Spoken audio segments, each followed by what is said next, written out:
Good afternoon, everyone. Thank you for joining us for today's webinar. My name is Ethan Hunt, and I'm an assistant professor here in health promotion and behavioral sciences at the UT Health School of Public Health in Austin. Today's webinar is hosted by the Michael and Susan Dell Center for Healthy Living at the UT Health Houston School of Public Health. The center's vision is healthy children in a healthy world, with a mission to advance health and healthy living for children and families through early and impactful interventions. Next slide, please. Thank you to the Michael and Susan Dell Foundation providing funds to the center to host today's webinar. Next slide. Additionally, information about the center's work and resources can be found online. Please scan the QR code on your screen to access our health resources. The slides for today's recording and webinar will be archived on our website, msdcenter.org. If you have any questions during the presentation, please enter them in the question box for the Q&A session at the end of the presentation. Next slide. With that, I'm excited to introduce our speakers, Stephanie Helfman, Jill Habeger-Kane, and Dr. Andrew Springer. Dr. Andrew Springer is an associate professor of health promotion and behavioral sciences at the UT Health School of Public Health in Austin, who brings over 20 years of experience in the design, implementation, and evaluation of child, adolescent, and community health promotion programs in the US and Latin America. His research includes the first CDC-guided youth risk behavior survey conducted in El Salvador, an NIH-funded study of school tobacco-based prevention and physical activity promotion programs with Uruguayan adolescents, and the youth-led Community Health Learning Initiative. He is also the recipient of the University of Texas Regents Outstanding Teaching Award and an inductee and member of the Kenneth L. Shine Academy of Health Science Education. Stephanie Helfman is the manager of Chronic Disease and Injury Prevention Program at Austin Public Health. In this role, she provides oversight of programs focusing on active living, tobacco-free living, and diabetes prevention and control. She has a master's degree in public health from the University of North Carolina, Chapel Hill, and over 20 years of experience in public health practice and leadership. Jill Habeger-Kane is a health promotion coordinator with the City of Austin Parks and Recreation Department. Jill channels her passion for health in both her personal and professional life. She is a high-energy, fun-loving advocate for health equity in Austin and serves on many committees and health initiatives throughout Austin. She is a UT Austin graduate in health promotion and fitness, and when she is not focused on community health, you'll find Jill hiking and camping with her husband and dogs. I will now hand it over to Stephanie, Jill, and Dr. Springer with their presentation titled Disparities, Opportunities, and Action for Active Living Promotion in Austin/Travis County, Texas. Thank you so much, Dr. Hunt, for that kind introduction. So Andrew Springer with UT School of Public Health, delighted to be joined by Stephanie and Jill today, and we're going to be speaking on disparities, opportunities, and action for active living promotion in Austin, Travis County. You can go to the next. So for today's webinar, we're going to start out with sharing some of our findings from the Travis County Physical Activity Landscape Assessment. And with this, we'll explore some of the disparities in engagement and leisure time physical activity here in Travis County.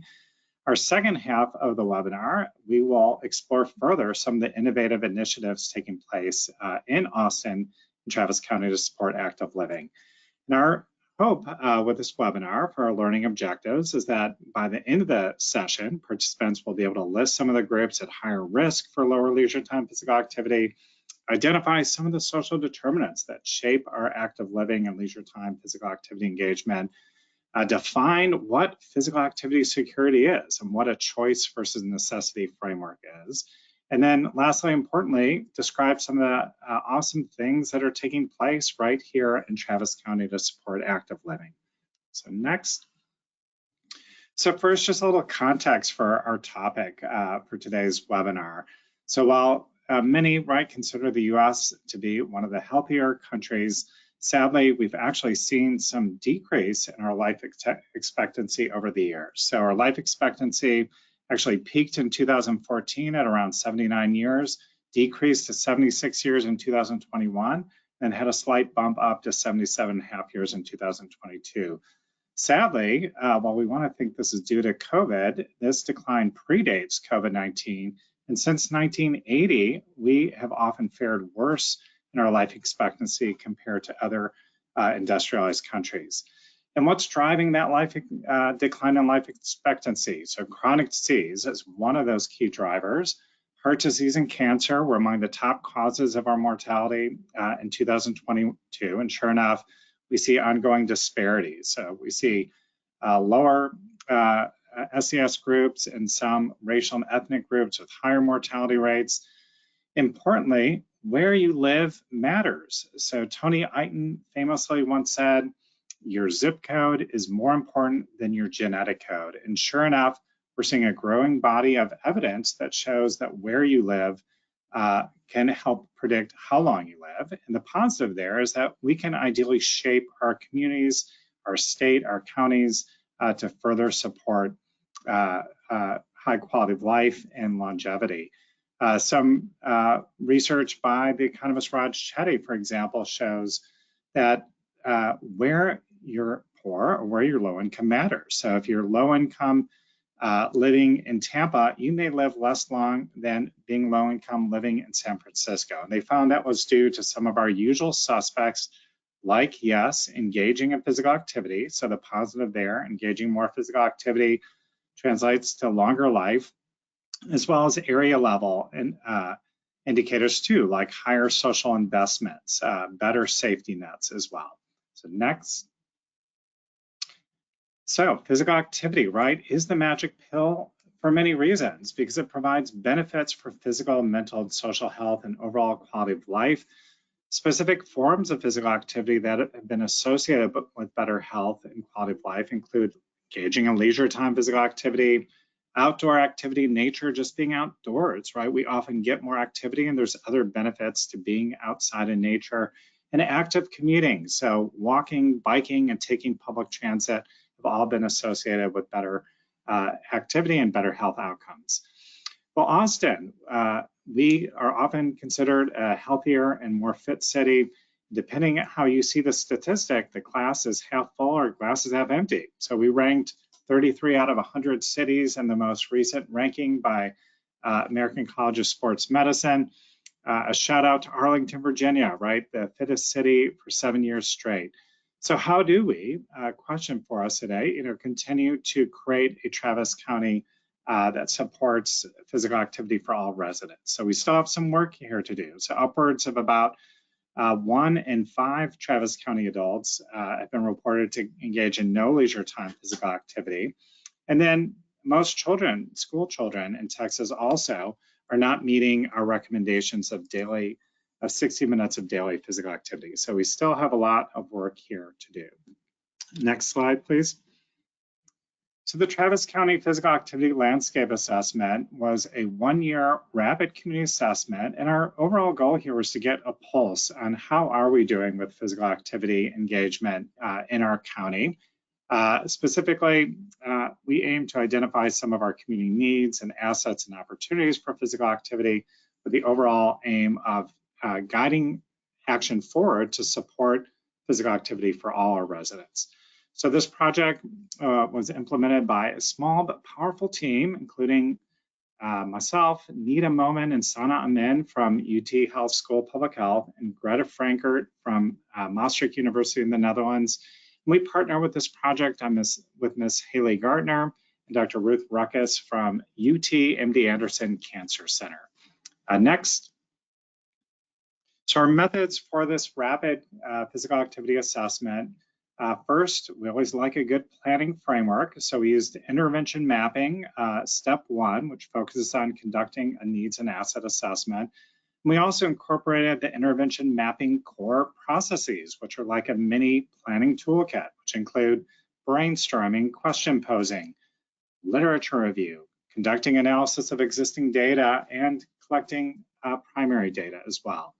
So for the findings I'll present today are based on a scoping review of community assessments that have been conducted since 2011 to 2023 here in Travis County. We also did some peer review of the literature on child and adolescent physical activity, which we won't present today. Our focus for my part of the session will be mostly on adults. We also analyzed existing data, Travis County data from the Behavioral Risk Factor Surveillance System, and conducted key informant interviews with Travis County community leaders to explore further what those needs, assets, and opportunities may be for physical activity promotion. And lastly, I'll end with sharing just an initial proof of concept dashboard of physical activity indicators. So next. So this first bar graph presents the percentage of adults 18 years and older who engaged in no leisure time physical activity in the past month. So the lower the number, the better. And as you can see from this graph, Travis County actually looks pretty good compared to our other counties. Only Williamson County, which is located to the north of Travis County, and again, Travis is where Austin's based, fared better. So encouraging, although still a lot of work, right? 1 out of 5 residents that could use more support to engage in leisure time physical activity. But unfortunately, these averages, right, often mask the underlying disparities in physical activity engagement. So next. Too much animation in this presentation here. So like we like to do, we like to explore in our public health field health and behaviors by different subgroups. So here, this is a graph presenting no leisure time physical activity by race and ethnicity.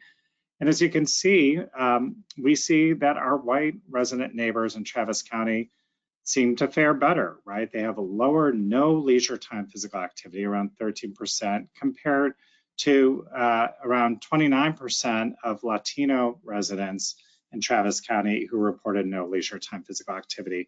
And we include Harris and Bexar counties. Harris is where Houston is based. Bexar County is where San Antonio is based, just to show that we are not unique with these disparities, these racial ethnic disparities of engagement and leisure time physical activity. Next.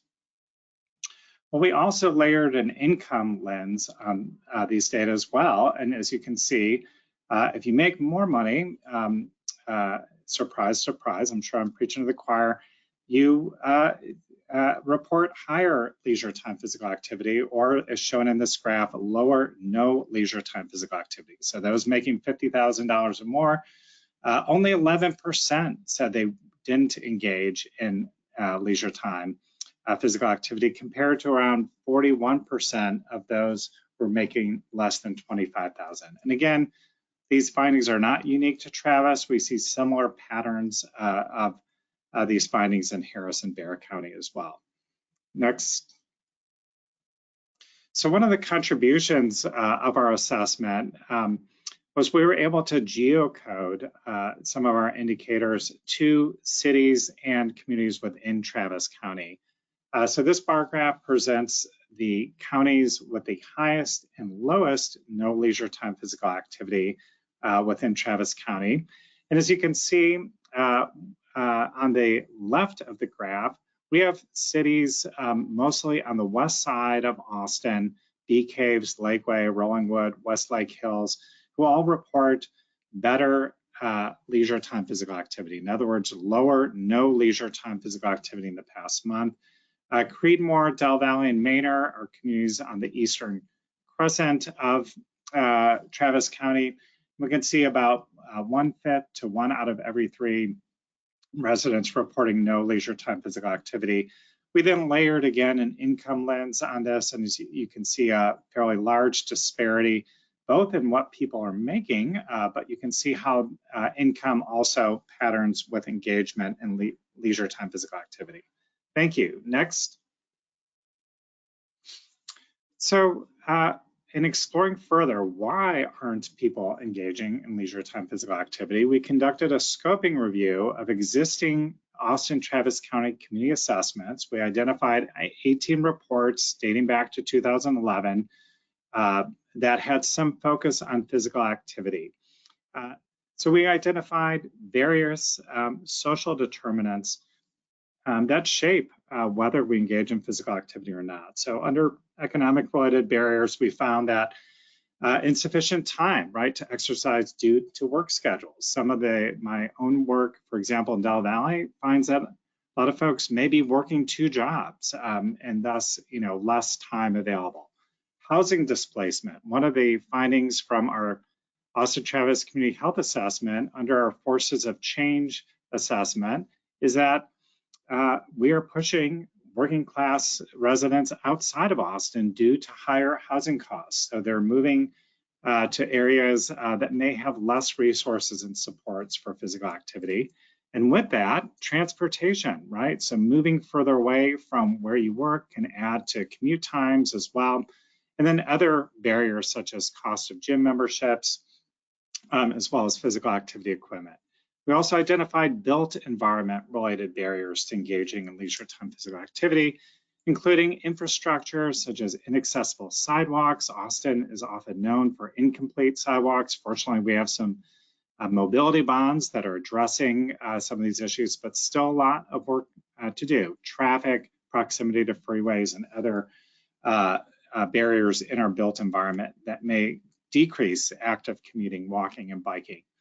Park access. So we identified between 35 to just under 50% of Travis County residents lack access to parks. And within parks, barriers cited, and a lot of these findings, I should note, come both from quantitative sources, but also qualitative. So focus groups, interviews with residents, et cetera. So lack of amenities or poor park conditions were also a barrier. Next, please. So we also identified social and community context related barriers. We identified groups within the scoping review that may merit further support, like informal and formal caregivers, communities of color, people with disabilities, and the LGBTQ community. We also identified safety and crime, so both traffic related to safety and then social related safety like crime that were cited as the barriers for not going to parks, not engaging in active commuting, or engaging in physical activity in one's neighborhood.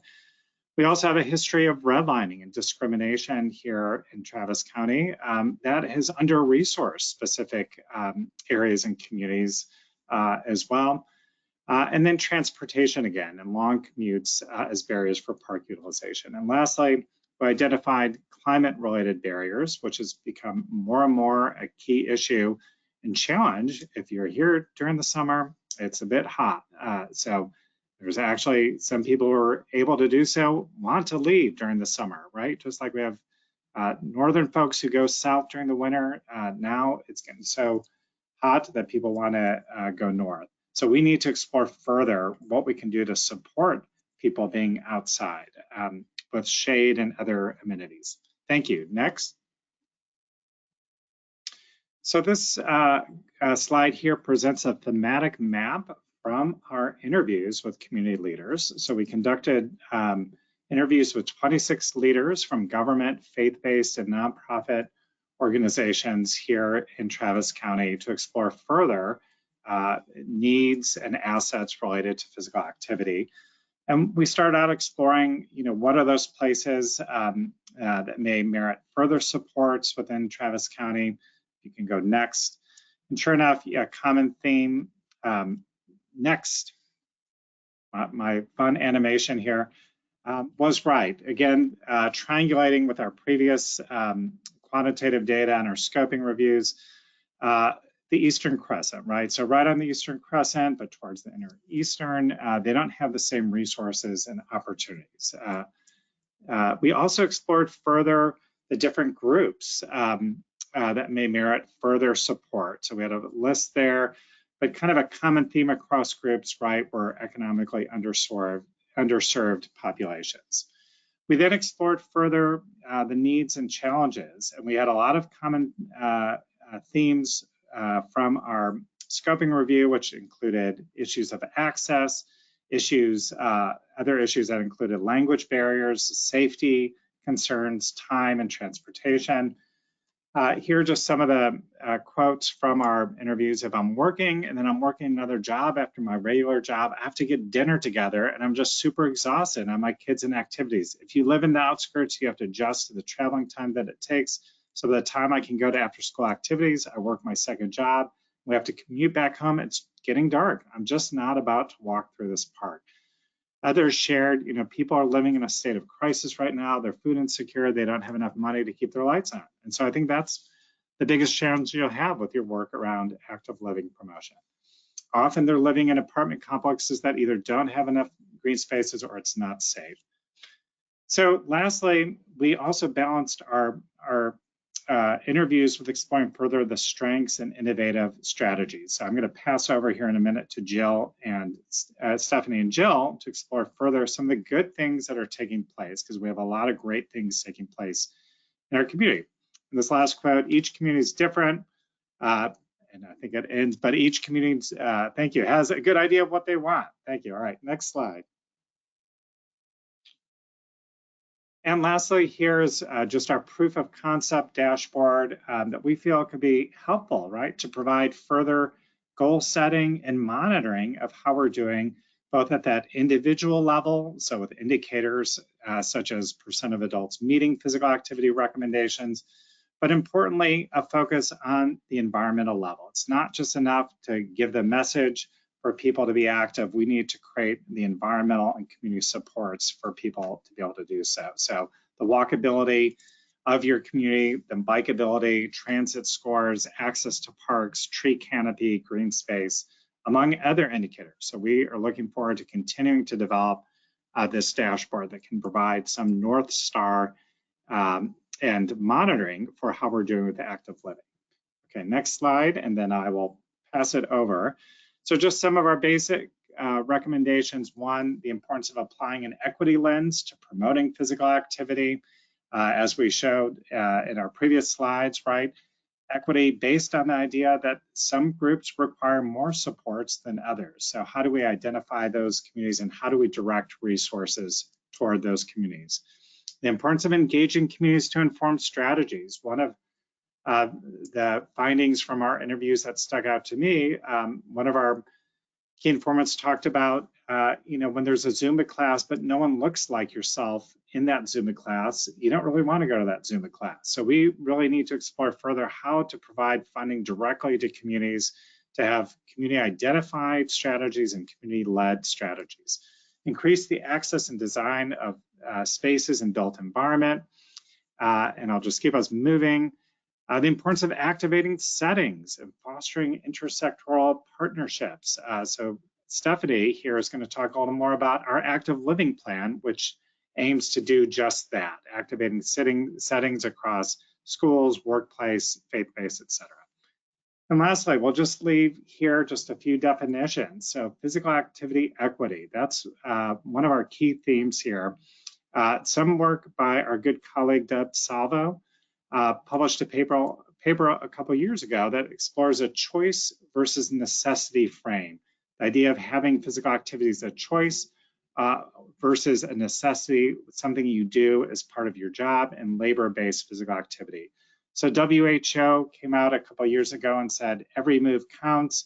That includes your occupational physical activity. Well, there's been growing evidence to share that labor-based physical activity has other risks to it. And in fact, what we should be doing is exploring how everyone in our community has the right to these forms of physical activity, leisure time physical activity, and active commuting to create more equity and provide more supports to physical activity that's been associated with better outcomes. And lastly, just like we have in our food space, food security, we now have a definition of physical activity security, thanks to Lampert and colleagues. That includes our colleague, Dr. Deb Salvo. Defined as when all people at all times have physical and economic access to sufficient, safe, and enjoyable physical activity to meet not only their health needs, but to promote physical and emotional well-being and social connectedness for an active and healthy life. So thank you. Next slide. And this is just our acknowledgements, which I think I've given everyone a shout out here. I will pass here the baton on to my colleague and community partner, Stephanie Helfman. Thank you. Thank you so much, Dr. Springer. At Austin Public Health, we are the local public health department serving the 1.2 million residents of Austin and Travis County. And within our chronic disease and injury prevention program, our team is actively working on promoting physical activity across a couple different initiatives that I'll be sharing with you. This slide just talks about some of our models that we use to ground our work, one of which is the social ecological model. And the reason we really lean into that model is because there really is no one single program or intervention that can solve the issue of lack of physical activity.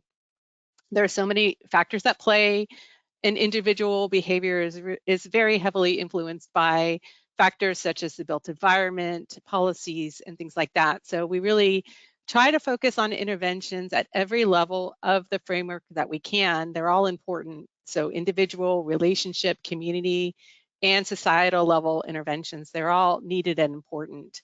And our framework for physical activity promotion is also centered on equity. As Dr. Springer pointed out earlier, there are so many pronounced health disparities in Austin related to active living, especially by race, ethnicity, and income.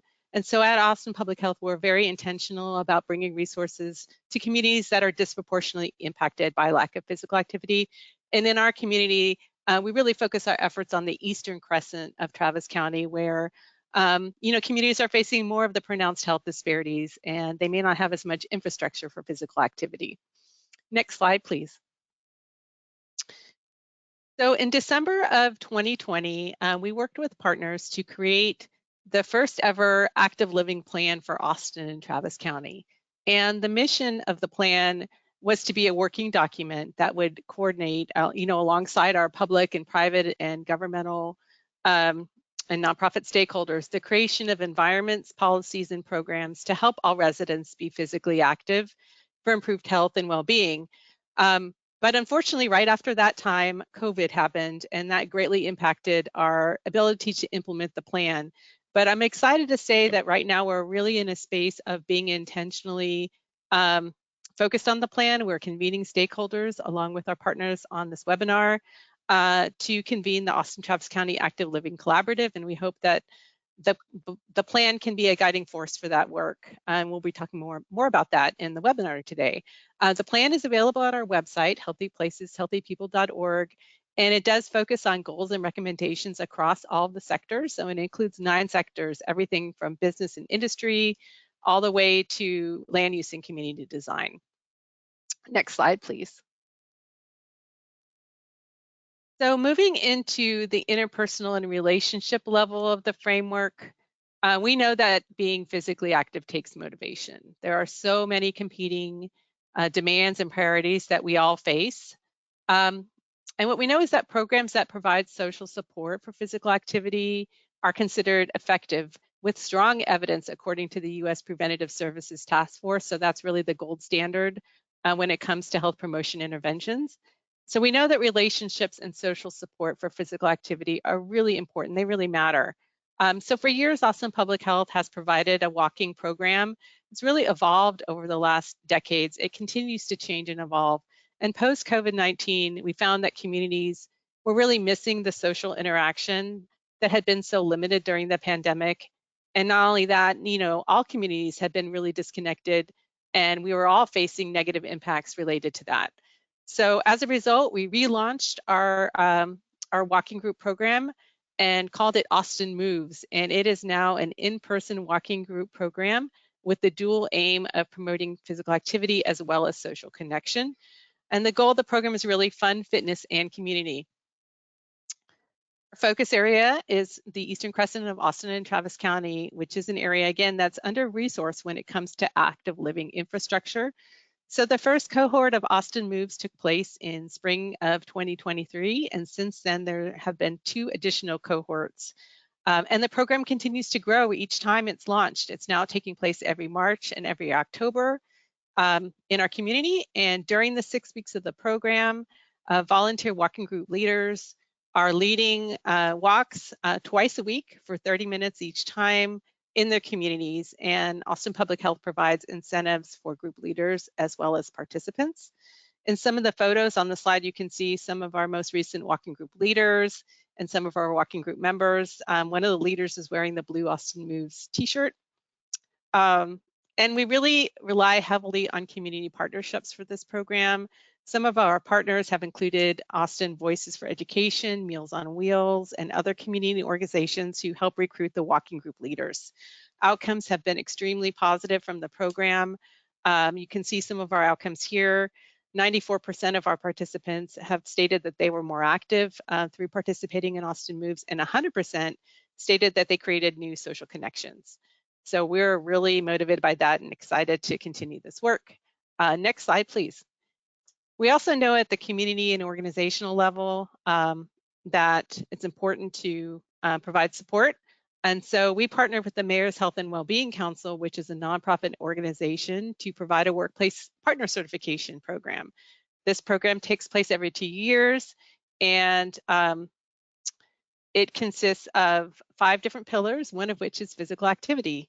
And so in order to become a partner, workplaces have to demonstrate that they can achieve at least 10 out of the 20 points related to physical activity. And our team provides technical assistance as well as outreach to the workplaces to encourage their participation in this program. So this year, 31 workplaces participated in the program and received either partner certification or recertification.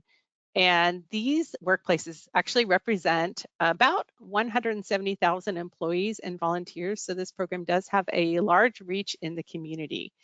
So we're excited about that, and look forward to continuing our work with workplaces to promote active living. You can see some of the questions that are asked in the assessment. There are actually 10 questions on physical activity, but you can see a couple of the questions that are here related to physical activity. And there's also the full application at mhwcaustin.org. Next slide, please. So to change norms around active living, we also work on community level media and communications campaigns, which can be effective tools. And APH actually partners with U.S. Department of Health and Human Services to use their Move Your Way media campaign materials. We have a MOU that allows us to adapt these materials for our local community. And here you can see some of the examples of the ads that we've developed in the last couple of years. They promote different messages that include finding indoor and outdoor recreation spaces, as well as using the Move Your Way activity planner, which is a tool that helps you find time in your day or week to get those minutes of physical activity in. And the great thing about Move Your Way is that the messaging really focuses on some of the short-term benefits of being active, such as boosting your mood, sleeping better, sharpening your focus. We've really begun to focus on the short-term benefits of physical activity in our media and messaging. Next slide, please. And at the community level, another way that we're promoting physical activity is through our Healthy Living Mini Grant program. So this program helps provide funding for communities to implement built environment improvements, as well as creation of new programs and practices to improve physical activity. The mini grants are up to $2,500, and they're not like traditional grant applications. We provide a lot of support and technical assistance, and their eligible entities include nonprofit organizations, schools, and faith-based organizations. And here you can see a couple of the more recent physical activity promotion programs that have been awarded mini grants. On the left-hand side is the East Travis Gateway Library District. They received the mini grant for a series of yoga and nutrition classes. And on the right side, you can see a photo of the Maplewood Elementary Butterfly Hopscotch, which is a beautiful built environment change to promote physical activity among the students at the school. Next slide, please. I do want to recognize the dedicated group of amazing public health professionals on the chronic disease and injury prevention team who are implementing these programs that I have shared with you today. Daniela Castillo, who leads the Austin Moves program, Layla Lawson, who leads our workplace initiative, Dina Ortiz, who has done a lot of work promoting physical activity in our media campaigns, and Janice Hall, who oversees the mini grant program. Every day, they go out of their way to engage the community and build partnerships to make these programs a reality. And you can reach our team by emailing the email address hphp@austintexas.gov, or myself, or visiting our website healthyplaceshealthypeople.org to learn more. And at this point, I will turn it over to Jill Haberger-Kane to share more information about active living promotions in Austin. Hello, everyone. Thank you, Stephanie and Andrew, Dr. Springer, for a great presentation. So I'm going to talk about Parks prescription today. I'm just curious if you could enter in the chat how many of you have actually heard of a Parks prescription. There's about 75 to 100 Parks prescription programs. It's like a tongue twister there in the U.S. There's also international programs as well. So what is a Parks prescription? It's a program designed in collaboration with public land agencies, healthcare providers, and community partners to encourage people to utilize parks, trails, and open space for the purpose of improving individual and community health. So I work with the City of Austin Parks and Rec Department, and our definition is bridging the gap between healthcare providers with local parks and recreation opportunities by prescribing time in nature to prevent or treat health problems. Our programs are mostly free to very low cost to get into any of our parks. And if you want to learn a little bit more, we can go to our website at Austin, Texas, spelled out texas.gov/PARD, PARDRX. So I want a little bit about how we started. Around 6 years ago, we partnered with the UT College of Pharmacy and worked with students. Every year we work with students to get a little bit more feedback. We conducted research among community members to gain feedback on how often they visit a park, their favorite activities, motivational factors, barriers, etc. And we got around 50 responses.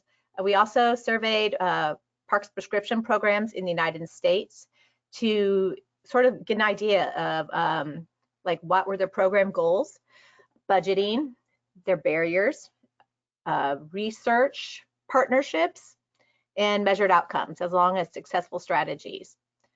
We learned the biggest takeaways were promotion and media coverage to promote the program so the public's aware. Partnerships, of course, are a big factor. Cannot do this program cannot just do it as a parks department. And definitely got to survey the target population to determine the best method of providing information. And then maybe at the end, we can sort of see how many people have heard of parks prescription, because I can't see the chat. So if you can go to the next slide. Okay, so what are the benefits of spending time in nature? I don't know about you, but I feel improved mental and physical health. There's actually research showing this.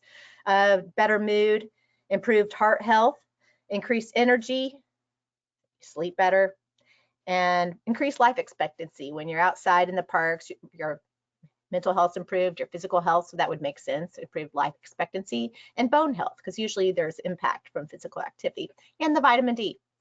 We have supporting research. I think they're going to drop that link in the chat to our page. I have some of my favorite research. If you click on the research and supporting materials, there's the Health Promotion in Texas Parks article from Houston that highlights health promotion strategies being implemented across Houston parks.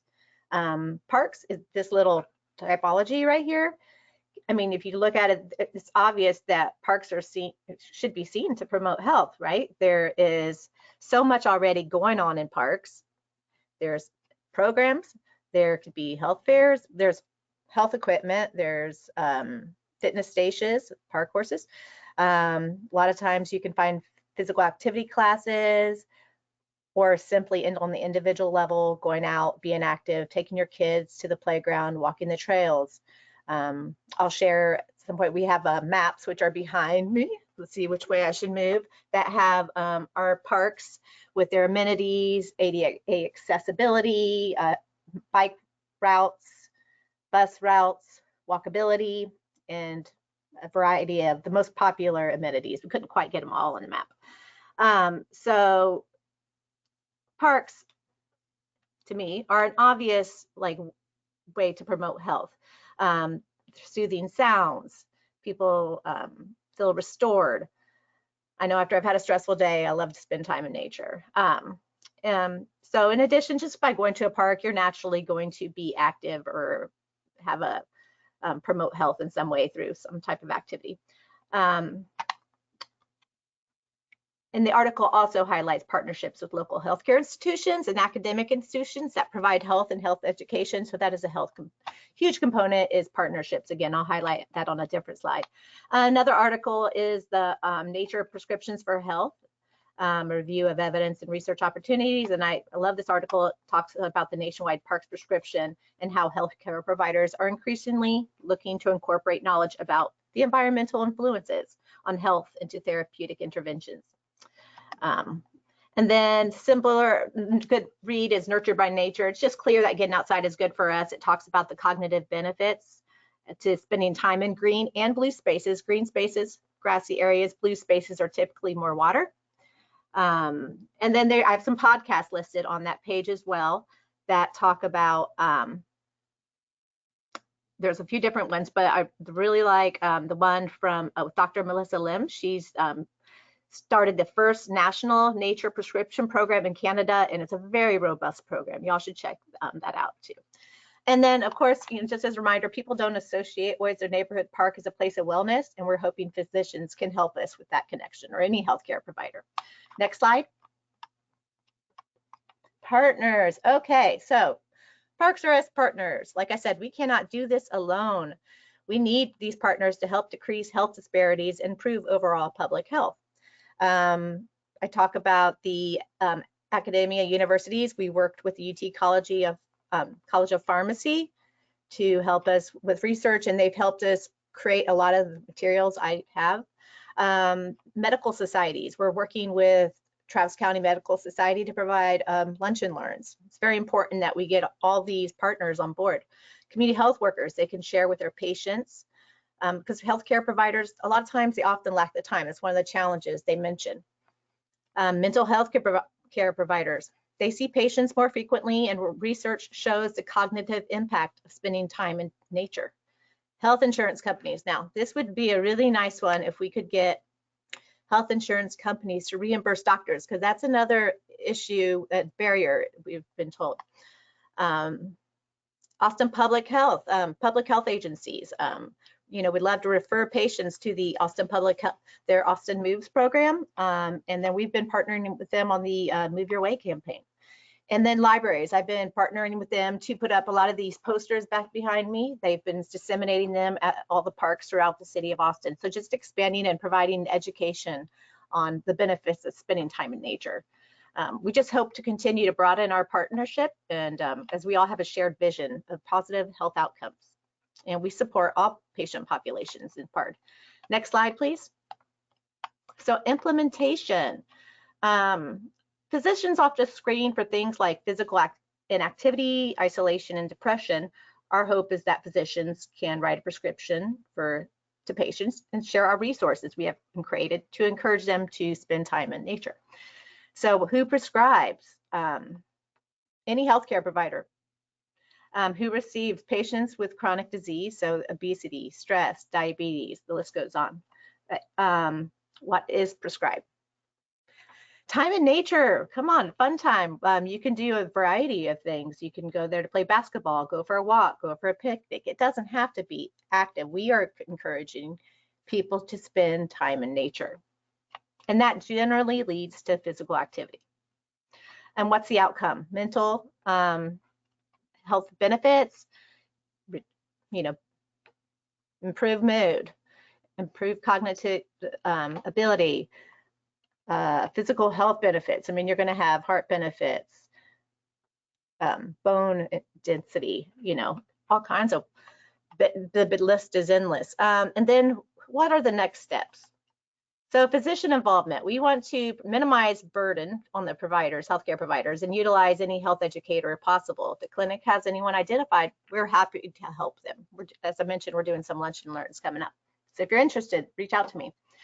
And then, of course, the Parks Department, if we're able to, we would always provide some meetups to show patrons, community members, all the great amenities that we have. Next slide, please. So resources, as I mentioned, we've got some great resources. If you're on our page and you go to we have 3 parks prescription pages. If you go to the main one, we have a lot of those amenities on there. We have these maps up in the corner. They're called My Austin Parks Guide. in 5 different locations throughout Austin, because we can only highlight about 7 on each map. And each map is in 5 different languages.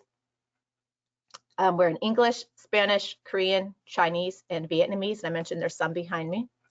And then we have the nature benefits posters. Those are up on the top. There's 7 of those as well. We have those in English and Spanish. And we have a prescription pad, the nature side effects right there. It's a little fun one. And we also have another one where you can actually write out a prescription for your patient. And we have a provider toolkit as well, to sort of like help them through the steps so they know what to do. And of course, they can modify it and do it however they want. And then this QR code, because we not only am I promoting parks, but we have an abundance of free to very low cost fitness programs at our recreation center. So if you scan that, it'll take you to a calendar on my health promotion page, and you can check out all the great programs that we have. Next slide, please. Oh, I do want to mention though, real quick, that one of the other resources that we have, I forgot last one, is that we have over 20,000 acres of green space, 300 parks, 227 miles of trails, and 26 recreation centers. And I mean, the parks are open 5 a.m. to 10 p.m. So, you know, we were talking earlier about barriers for families. We do have a very extended hours, and they are open every day. So, okay. For all ages and abilities. Okay, so challenges. As I mentioned earlier, healthcare providers had mentioned they're not reimbursed for prescribing time in nature. They're reimbursed for prescribing, you know, prescriptions, or just not time in nature. So it's sort of something where, you know, we've been having discussions. How can that happen? You know, what could that look like? And then lack of time, as we know, a lot of times we go see our doctor and we may not get as much time as we'd like. And then the lack of knowledge on our park amenities. So that's where we would like to come in, if somehow we could be connected, or our information could be given to your community members and patients, and then they can reach out to us. And I'm more than happy to share what we have. Because we recognize, of course, the importance of our public health partners, and hope to, we're constantly meeting and conducting ongoing meetings and communicating and discussing the successes, challenges, and barriers, and evaluating and adjusting our program just to make it better. We want to make it work for them. So, and as I mentioned, we'll have some lunch and learns coming up. And then the last slide, please. So Dr. Springer and Stephanie and I and Dina Ortiz, to help, you know, increase leisure time physical activity and reduce the barriers in Austin, Travis County. We started an active living collaborative, just a few months ago. And we're in the process of determining the mission and the vision, and we would love, and as Stephanie mentioned, it's going to be based around the Austin, Travis County Active Living Plan. We are reaching out, anybody who's interested in joining and helping increase leisure time physical activity in Austin, Travis County. Please reach out to Dina Ortiz. Her email is right down there. Our next meeting is on January 16th from 10 a.m. to 12 p.m. at Northwest Rec Center. So we'd love for you guys to reach out and join our group. And that's it for me. Thanks, everyone. Oh, and did we get an idea on how many people have heard of a parks prescription? Anyone?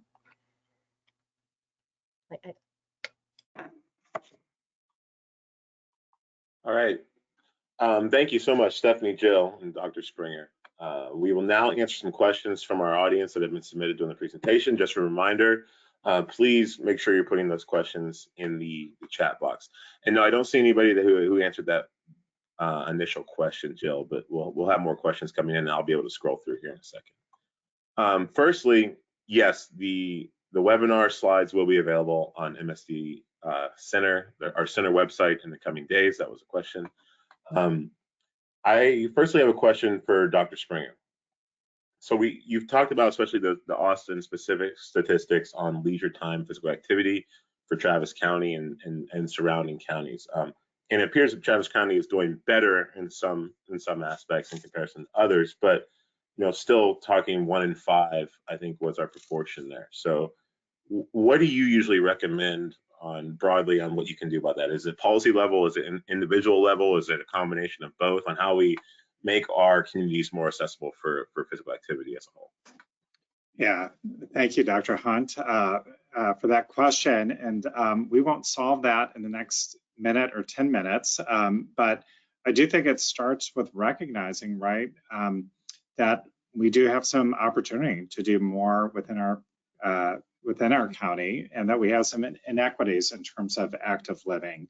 As a good academic, I'll answer that with a non-answer, and that I feel we do need more learning, and we need to give ourselves the space also to further envision what active living looks like for different communities. So I really appreciated my colleagues Stephanie and Jill sharing some of the great things that they're doing. How do we create more supports across settings, across ecological levels, like Stephanie shared?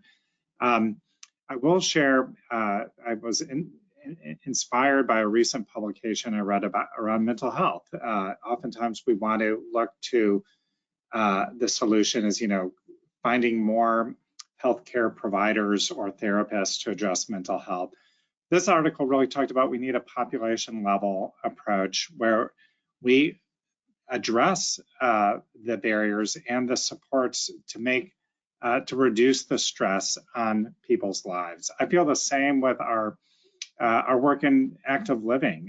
How do we explore further how our work can be a place of support, just like Stephanie was sharing with the Mayor's Fitness Council. And with that, you ask about policy. How do we have a policy that allows folks from different income levels to have the flexibility in our schedules, our vacation time, et cetera, to actually be able to enjoy physical activity? How do we have a system also that provides sufficient funding and living wage for folks to actually not have to be perhaps working two jobs? So how do we chip away?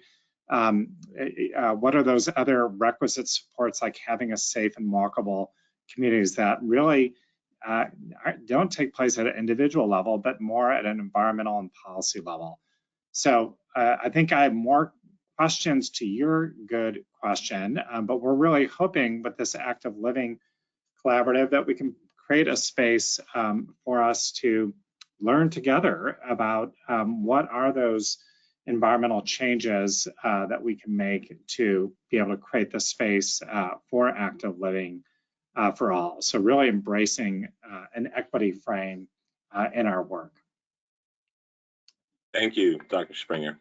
I think this next question is probably focused for Jill, but maybe not. Firstly, this person said they have heard of the parks prescription, so we do have one there.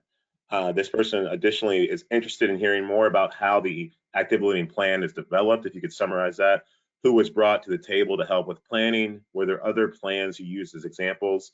Any major lessons learned? So multiple questions in one for a summary. Well, if it's towards the active living plan, I would say probably Stephanie. Was that more? You want to speak Yes, on that? I can speak to the active living plan. We did multiple convenings to bring together partners across sectors, so including other city departments, transportation, parks department, both city and county, as well as nonprofit partners, schools, faith-based organizations. We really reached out broadly to as many sectors as we could. There are 9 sectors in the plan, so we did our best to invite folks from every sector. Of course, it was literally about 2 months after we stopped coming to the office, we had to pivot to a virtual convening, there were a lot of lessons learned there.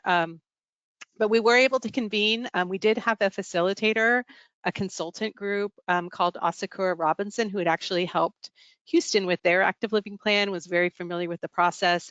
The first step was really to review all of the other plans that exist in our city related to active living, because it crosses into transportation, land use, parks. All of these departments have plans, and so we didn't want to recreate the wheel. We first wanted to look at all those plans and then kind of consolidate from there. So that was one part of the process I think that was important.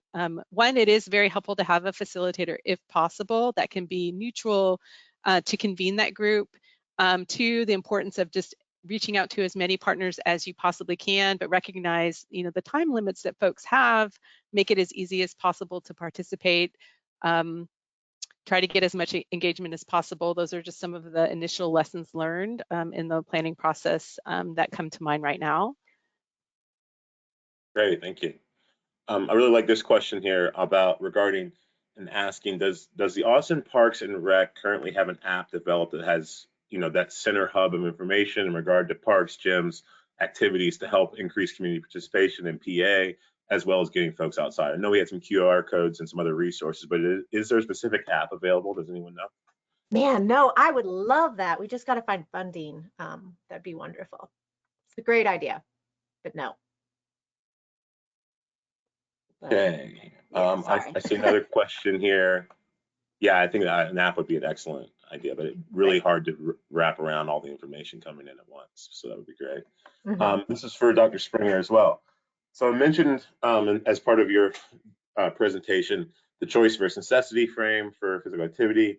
As we all know, or some of us know, the World Health Organization guidelines published in 2020 emphasizing the importance of every move counts for physical activity, which may include leisure time, active commuting, and work-related physical activity.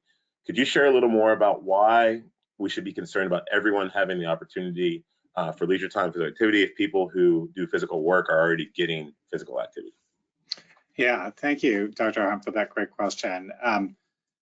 So back to the good work by Dr. Salvo, that choice versus necessity, where some of us have a choice to engage, others are doing physical activity as part of our job. And so the WHO recommendations that came out in 2020 basically said, all physical activity is good, every move counts. So that includes your, work-based physical activity as well.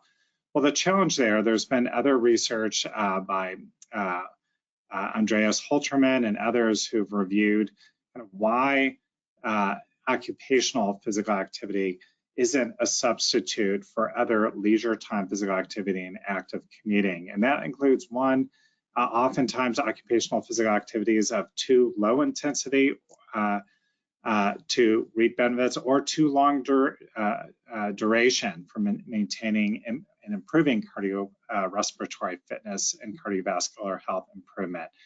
Often also occupational physical activities performed without sufficient recovery time. So long periods of physical activity without sufficient recovery can actually cause fatigue and exhaustion and may actually increase cardiovascular risk. Another reason too is that occupational physical activity is often performed with low worker control. So that manifests itself in other ways where there might be issues of the amount of time you have to do your task, lack of protective clothing, other environmental risks that may actually increase injury while on the job. So a growing movement within our physical activity field is to state, hey, we need a community, a county, a country that says that everyone, no matter your job, should have the supports to be able to engage in leisure time physical activity as well as active commuting, which has a strong evidence base in terms of the various health benefits. So I think that's part of kind of our theme throughout our presentation and the work that the good work Stephanie and Jill have been doing. How do we enhance the supports in our community to allow that? No matter your job, how do we create a community that supports active living?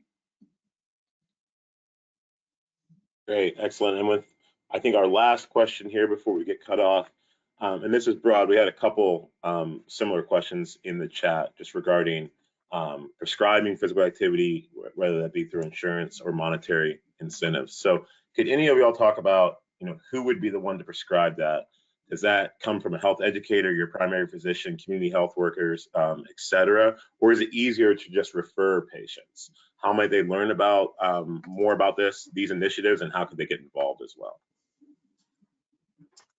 I can speak on part of that, and I don't know if either of you want to speak more, but regarding prescribing, when we worked with the UT School of Pharmacy, they were going to pharmacists, and pharmacists we received the feedback they cannot actually prescribe time in nature. So we created some different, more simple prescription pads that are more fun because it doesn't actually prescribe. So yeah, that would probably fall more on healthcare providers.